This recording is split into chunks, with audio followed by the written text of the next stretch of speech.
Your new brake pads.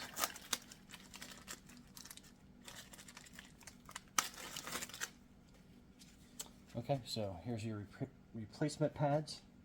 And then this one kind of sits in here. You want to kind of get started and kind of push your finger in on that part. And then it'll pop right in. And then same thing, that will sit there like that.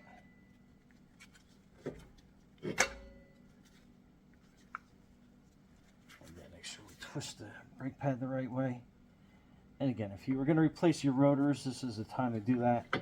But in our case, we're just kind of getting this set up. And just replacing the pads because the rotor's in good shape. And then we are going to be greasing down our first slide. And then we'll put that up on top.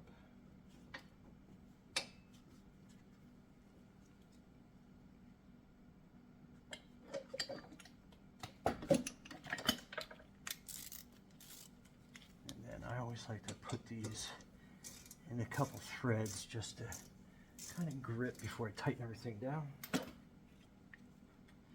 And then here's the other slide.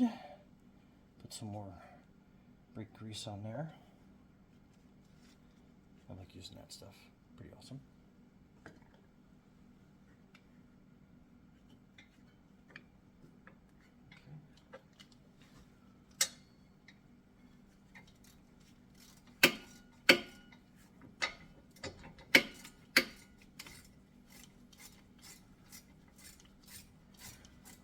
Couple threads in place.